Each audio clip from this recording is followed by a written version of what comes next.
नमस्कार, मैं रचना शर्मा चढ़ती कला टाइम टीवी देख रहे सभी दर्शकों का स्वागत करती हूं। आप देख रहे हैं हरियाणा के समाचारों की शुरुआत से पहले एक नजर आज की मुख्य सुर्खियों पर।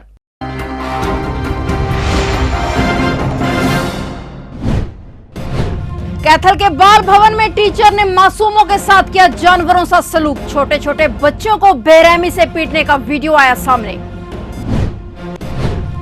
खिलाड़ियों के समर्थन में फतेहाबाद कुश्ती संघ ने दिया सामूहिक इस्तीफा। भारतीय कुश्ती संघ के अध्यक्ष ब्रिजभूषण के खिलाफ कार्रवाई न होने पर जताया रोष।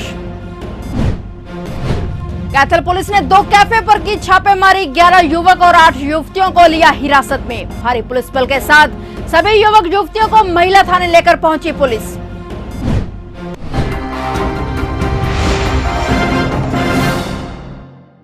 और अब समाचार विस्तार से।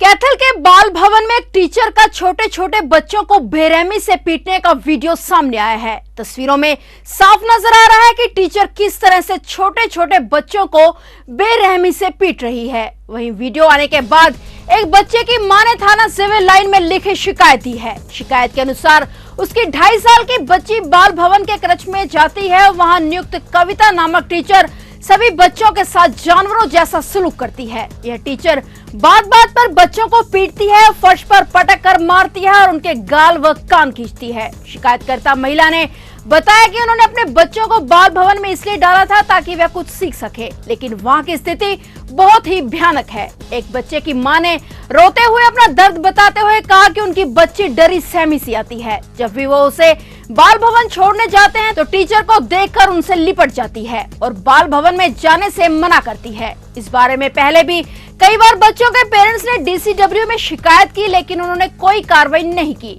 पीड़ित बच्चों के माँ बाप ने कैथल के डीसी से मांग की है कि इसके खिलाफ जरूरी कानूनी कार्रवाई करते हुए केस दर्ज किया जाए और उसे सस्पेंड किया जाए। वहीं मामला सामने आने पर पुलिस अब वायरल वीडियो की जांच में जुट चुकी है।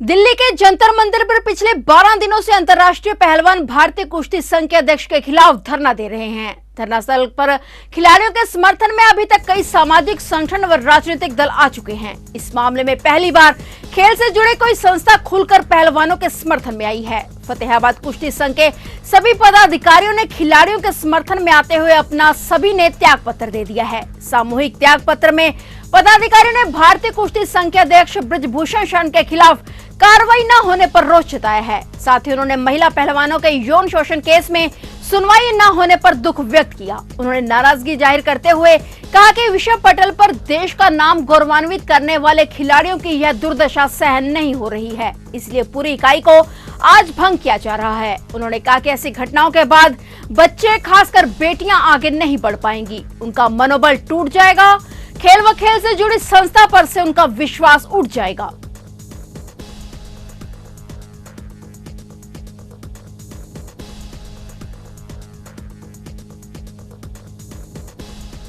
हरियाणा के मुख्यमंत्री मनोहर लाल ने आज हरियाणा सचिवालय में एक अहम बैठक बुलाई। बैठक में सीएम मनोहर लाल के साथ कई बड़े अधिकारी भी मौजूद रहे। इस दौरान मुख्यमंत्री मनोहर लाल ने अधिकारियों के साथ जहां कई खास विषयों पर चर्चा की, वहीं कई मुद्दों पर अधिकारियों से मंथन किया। इस दौरान डिप्टी सीएम दुष्यंत चौटाला भी बैठक में मौजूद रहे।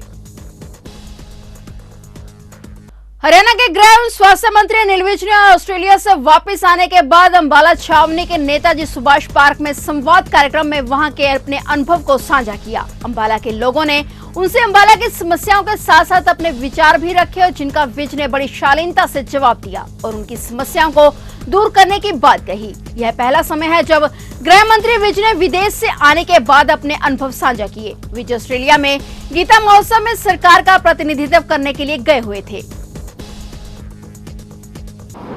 प्रजा के नुमाइंदे के साथ जनता का रेगुलर इंटरेक्शन, गुफ्तगू होती रहनी चाहिए। व्यक्तिगत तौर पर तो रोजाना मैं सैकड़ों लोगों से मिलता हूं, क्योंकि मैंने अपने दरवाजे कभी बंद नहीं किए। मेरे दरवाजे 24 घंटे खुले रहते हैं। मैं रात को भी ताला लगाकर नहीं सोता हूं। और मैंने बहुत कठिनाइयों के बावजूद वास्तव में किसी मंत्री को अपना हेडक्वार्टर चंडीगढ़ में ही रखना होता है, वहीं पर ही उसको सरकारी कोठी मिलती है। और मुझे भी, क्योंकि मैं सीनियर मोस्ट हूं, मेरे से सीनियर कोई भी एमएलए नहीं है। आप लोगों ने मुझे 6 बार एमएलए बनाया। ये हरियाणा का एक रिकॉर्ड है। और मुझे सरकार ने अच्छे अच्छे विभाग दिए, उसके नाते भी मुख्यमंत्री जी के साथ वाली कोठी मुझको मिल रही थी, जो बहुत बड़ी कोठी थी, लेकिन मैंने उसको स्वीकार नहीं किया। मैंने अपना कैंप ऑफिस अंबाला छावनी में ही रखा। हालांकि इससे कठिनाइयां मेरी बहुत ज्यादा बढ़ गई, क्योंकि अगर मैं चंडीगढ़ में ही रहता हूं तो अपने डिपार्टमेंटों के साथ मीटिंग करने के लिए नियमित अधिक समय मिल जाता है, अधिक लोगों को वहां पर मैं अटेंड कर सकता हूं। लेकिन मेरी सोच थी कि मैं अपने विधानसभा क्षेत्र से भी नियमित जुड़ा रहूं। इसलिए मैंने चंडीगढ़ में मिलने वाली कोठी का तिरस्कार करके अंबाला छावनी में रहना पसंद करा। 60 किलोमीटर का रन है, डेली पैसेंजर हूँ। और मेरी 1974 में स्टेट बैंक में नौकरी लगी थी। मैं तब से डेली पैसेंजर हूँ।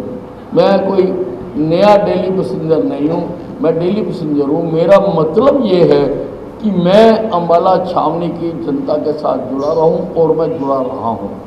हरियाणा के उप मुख्यमंत्री दुष्यंत चौटाला ने गांव जखोली में स्थित प्राचीन श्री रसमंगल तीर्थ पर आयोजित वैशाख पूर्णिमा उत्सव में शिरकत करने के दौरान उपस्थित श्रद्धालुओं को संबोधित किया। उप मुख्यमंत्री दुष्यंत चौटाला ने करोड़ों रुपए की सौगात देते हुए कहा कि तीर्थ पर 2 करोड़ रुपए से अधिक की राशि से मुरम्मत का कार्य किया जाएगा। तीर्थ के तालाब में पाइपलाइन प्रणाली से नहरी पानी की व्यवस्था की जाएगी। गाँव जखोली में भक्त भल्लेनाथ महाराज के नाम से डिजिटल लाइब्रेरी का निर्माण किया जाएगा। ग्राम पंचायत के प्रस्ताव पर एक भव्य सामुदायिक भवन बनाया जाएगा। आगामी रबी सीजन में धान की खरीद के लिए परचेज सेंटर का निर्माण होगा। इसके साथ साथ अन्य जो भी मांगे होंगी उन सबकी विजिबिलिटी चेक करवाकर भी उन्हें पूरा किया जाएगा। उन्होंने कहा कि पूरे प्रदेश में 1 महीने के अंदर किसान की फसल का एक दाना खरीदा गया है और किसानों के खाते में करीब 10,000 करोड़ रुपए की राशि भेजी गई है। इस दौरान उप मुख्यमंत्री दुष्यंत चौटाला ने कलाल विधानसभा क्षेत्र में 36 किलोमीटर लंबी 10 सड़कों के चौड़े व सुदृढ़ीकरण के कार्य का शिलान्यास किया।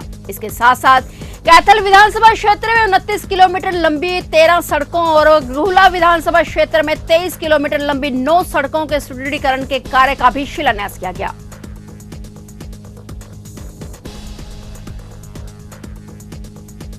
कैथल शहर के अंबाला रोड पर बने 2 कैफे में पुलिस ने छापेमारी की। इस दौरान 11 युवक और 8 युवतियों को हिरासत में ले लिया गया। सभी की उम्र 18 साल के करीब बताई जा रही है। पुलिस की इस कार्रवाई को देखने के लिए शहर के हजारों लोग इकट्ठे हो गए, जिस कारण शहर की दोनों सड़कें जाम हो गई। मामला इतना बढ़ गया कि लोगों की भीड़ को तितर बितर करने के लिए पुलिस को हल्के बल का प्रयोग करना पड़ा।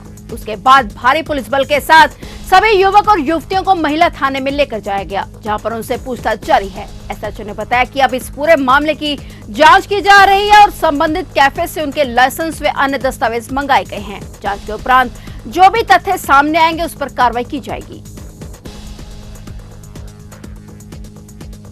भारतीय किसान यूनियन के राष्ट्रीय प्रवक्ता राकेश टिकैत ने कहा है कि देश में संविधान नाम की चीज नहीं रही। देश के हालात ज्यादा खराब हैं और 2024 के बाद हालात और ज्यादा खराब होंगे। यमुनानगर पहुंचे राकेश टिकैत ने कहा कि आज देश के हालात बद से बदतर हो चुके हैं। ताजा मामला जंतर मंतर पर महिला पहलवानों का है। सुप्रीम कोर्ट के आदेशों के बाद हुई एफआईआर के बाद भी गिरफ्तारी नहीं की गई, जबकि वहीं पर 7 महिला खिलाड़ियों ने एफिडेविट दिए हैं, लेकिन फिर भी कोई कार्रवाई नहीं हो रही। वहीं आंदोलन को लेकर बोलते हुए राकेश टिकैत ने कहा कि उत्तर प्रदेश में अभी चुनाव चल रहे हैं, जिसके चलते अभी वहां पर किसी तरह के आंदोलन नहीं किए जा सकते। साथ ही उन्होंने कहा कि आने वाली 7 तारीख को जंतर मंतर पर खाप पंचायत जाएगी, जिसमें कई बड़े निर्णय लिए जाएंगे।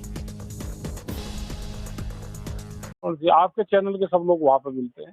हम 2-3 बार वहां पर जा लिए और 7 तारीख में फिर जाएंगे। 7 तारीख में कुछ फैसले वहां पे करेंगे।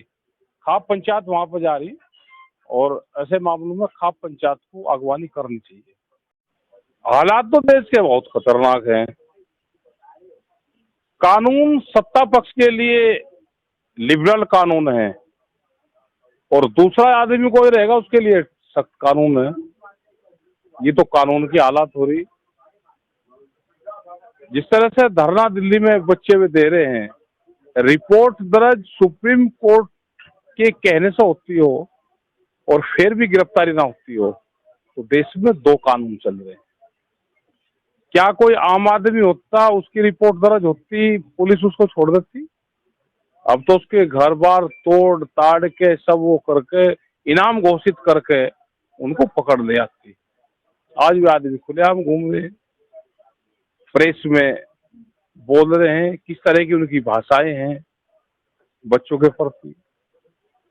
7 लड़कियों ने अपने एफिडेविट किए हैं और कोई कार्रवाई नहीं हो रही, तो सब लोगों को देख लेना चाहिए कि किस तरह की सरकार और देश का जो राजा है वो किस तरह का है, सबको पता रहना चाहिए। 24 के बाद में और स्थिति खराब होगी। जो ये होगी, पूरे देश को जिस तरह से डराया जा रहा है, कोई खड़ा ना हो। 24 के बाद में 1 साल बाद में और स्थिति देश में बहुत खतरनाक होने वाली है। जो इनकी विचारधारा से सहमत नहीं होगा, देश में ना वो कारोबार करेगा, ना उसके बच्चों को नौकरी मिलेगी। ये 2 साल बाद में इसके सब रिजल्ट सामने आएंगे। कपिल मुनिधरा पर बसे कलायत नगर के कैंची चौक हाईवे स्थित 152 पर कांग्रेस के वरिष्ठ नेता राजेश अंबरसर व अनिल ढुल की अगुवाई में रेलवे रोड पर थाना कलायत परिसर तक कुश्ती संघ के अध्यक्ष ब्रिजभूषण शरण को बर्खास्त करने की मांग को लेकर सैकड़ों पुरुष व महिलाएं कार्यकर्ताओं के साथ कैंडल मार्च लेकर निकले। उन्होंने बीजेपी सरकार के खिलाफ नारेबाजी करते हुए कहा कि जब तक पहलवानों को न्याय नहीं मिलता तब तक उनका संघर्ष जारी रहेगा। वहीं कांग्रेस नेताओं ने कुश्ती संघ के अध्यक्ष को बचाने के भाजपा सरकार पर आरोप लगाए। यमुनानगर के जगाधरी की नाच मंडी में घुमंतू जाति के लोगों में झगड़ा हो गया। दोनों घरों में विवाद इतना बढ़ गया कि दोनों पक्षों में जमकर लाठी डंडे चलने लगे, जिसमें कई महिलाएं लहूलुहान हो गई। बाद में जब मंडी सचिव को पता चला तो तुरंत पुलिस बुलाकर उनको वहां से हटवाया गया, जिस पर भारी पुलिस बल ने पहुंचकर सरकारी जमीन से कब्जा मुक्त करवाया। जो घुमंतू जाति के लोग काफी इकट्ठा हुए थे, आज इनको हटाया गया। आपने क्या देखा, क्या शिकायत की? एक्चुअली ये कई दिन से कई बंदे इकट्ठे हो रहे थे, अननोन बंदे हैं, ये कहाँ से आने क्या कर रहे हैं रात को ये नहीं पता। तो इनको पीछे कई बार बोला भी गया लेकिन ये बात मानते नहीं है, तो इनको भी इस बार कहा कि हट जाओ। ये आपस में लड़ाइयाँ भी कर रहे थे और ये पता नहीं कहाँ से आए हैं, कौन है, रात को क्या गलत काम भी करते हैं, क्या करते हैं। तो अननोन थे बंदे, तो इनको आपस में इनकी लड़ाई भी हुई, जिस कारण से पीछे हमने बोला भी अभी इनको कई बार। तो अब ये चले गए शांतिपूर्वक, इनको भेज दिया गया है। अब यहाँ मंडी में नहीं है, चले गए। तो क्या अवैध कब्जा कर रखा था? नहीं, कब्जा नहीं कर रखा था। एक्चुअल में यहाँ पे आके जैसे खाना वगैरह बनाते थे, रुकते थे, रिफ्यूजी वगैरह हैं, क्या है अब हमें पता नहीं है। तो हमने इनको कई बार कहा कि मंडी में गंद पड़ रहा है तो आप यहाँ से जाओ, बट ये मानते नहीं थे। तो अब इनको समझाने, आपस में इनकी लड़ाइयाँ हो रही थी, तो ये चले गए। क्या कि जैसे किसानों में भी मंडी की बहुत सारे गेहूँ भी आई हुई थी, क्या किसी किसान ने गेहूँ चोरी की भी शिकायत लगाई? नहीं, कोई ऐसी कोई शिकायत हमारे दफ्तर में कोई प्राप्त नहीं हुई। इनके बिजली के उपकरण है, बिजली भी चोरी की है कि ऐसा आपने? नहीं, ऐसी कोई कंप्लेंट हमारे पास नहीं आई है।